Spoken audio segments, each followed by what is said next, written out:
Um, Lack of communication. We gotta get better on that, and just effort. We can't be a team that shows effort sometimes. We gotta do it constantly every game, and we're gonna work on that in practice. What do you think contributed most to the amount of turnovers today? I mean, Vandy was pressuring us heavy. They were top blocking. They were aggressive, and I think we just got a little pushed back, and that's where the turnovers came from. Are you surprised by that lack of effort that you mentioned in the first half?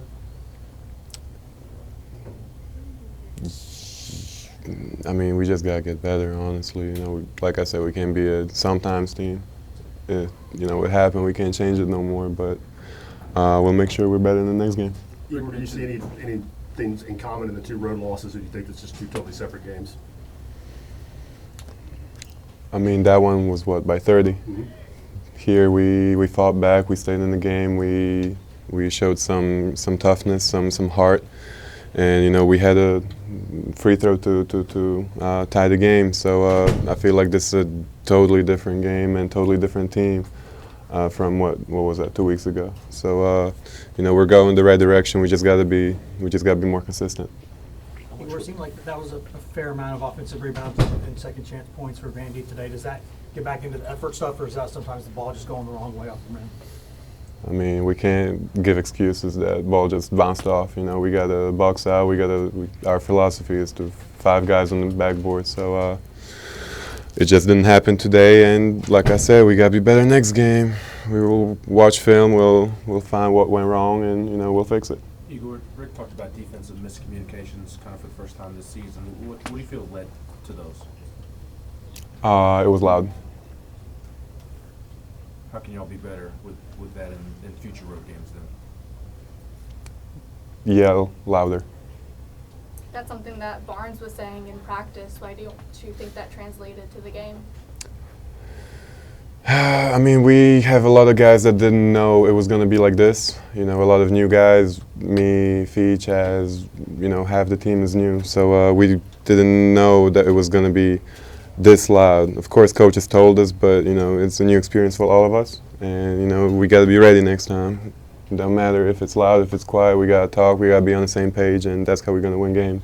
What was your guys' message to Chaz after the game? Obviously, it's not his fault, but the missed free throw is probably wearing on him. I mean, we all know how much it meant to Chaz. We all know how much, being from here, it means to him to show out in his own city. But like you said, it's not on him, it's on all of us.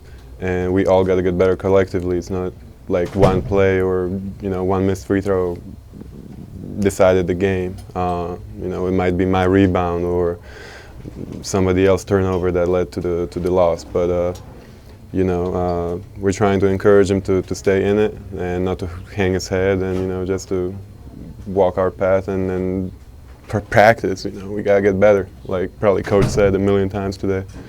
But it's not on him. Totally not on him. He gave us all. We all know that. So on to the next one. Igor, you talked about the noise being different. Is that just how much, when you play at a smaller league or a smaller conference, smaller gyms, how much of an adjustment is that to playing on the road at this level and the noise, just to communicate and everything? I mean, obviously it's harder to talk when there is 15,000 people yelling, but I mean, I don't really know what you want me to say, honestly. How much louder is it, compared to you're on the court there, right. From what you're used to, how much louder is it? What's the difference like? I mean, I've been a part of some big games, Duke is also small, but it gets loud in there. Yeah, SEC is a different beast. Fans are showing out every game, and that's what we need, our fans to support us in our home arena. So the opponents have a tough time hearing their communication.